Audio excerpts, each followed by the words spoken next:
We had, what was the biggest myth about your position? Well, that's a hard one to answer, actually. I think maybe the biggest myth might be, I feel like, and this is going to be kind of serious, is that, there's this thought that in public schools we can put some big force field around our schools to keep all of societal issues out of our schools. And that's just not the reality. Is our schools are a microcosm of the greater society. We serve 3,300 students, and we have about 500 team members.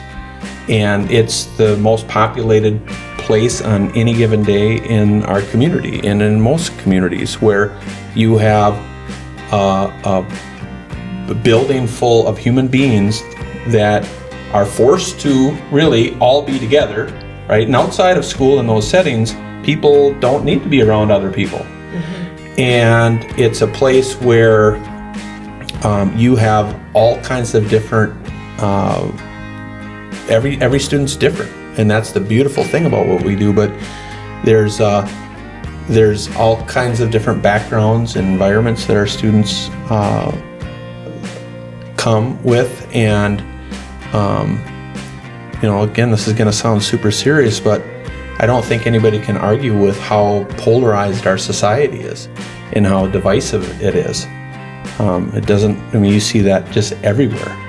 And there's a lot of hate and there's a lot of evil out in society. So we really work hard to try and get all of our students to be in an environment where the conditions for learning are the best that they can be, where every student feels like they're safe and respected and like they belong, that's free of discrimination and racism, and just trying to get everyone to be kind to each other so that, ultimately we're an organization of student learning.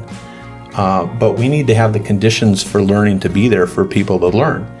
And we have this great challenge, really, where all of these things in society persist in school. And we don't have a force field to keep everything out.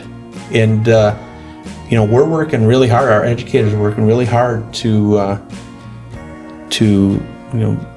give our students the greatest experience that they possibly can. And there's been, certainly increased challenges after the pandemic, where our students were home for a couple of years. So, there's no force field to keep societal issues outside of the school walls. Yeah, and especially nowadays with social media being so quick at everyone's fingertips. If something happens in town or Twitter or Facebook, everyone knows about it right away. With so many channels, the information download is so quick. So to try and block certain things going on in the outside world to stop that from coming into a school or affecting anything that's happening is hard.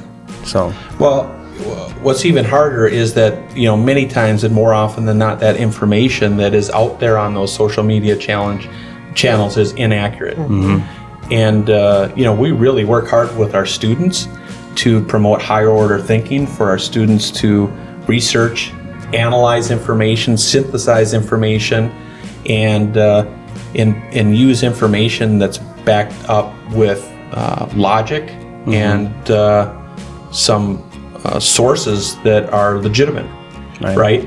And that's what we promote in our students. But and I think that we're doing a good job of that. But when sometimes I feel like when things are thrown out on social media, that people consider that as the gospel, right? And and that's everywhere. That's not a Princeton thing. That's a nationwide, global piece right now.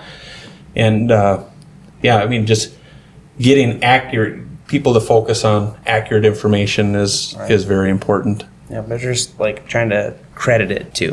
Where is this source coming from? Mm-hmm. What is it? Is it true? Is it not? And honestly, that's one of the greatest skills, or one of the big skills that we need to teach our students, mm-hmm. is trying to filter through all of this information that's coming at them and understand what is credible and what is not credible. Right.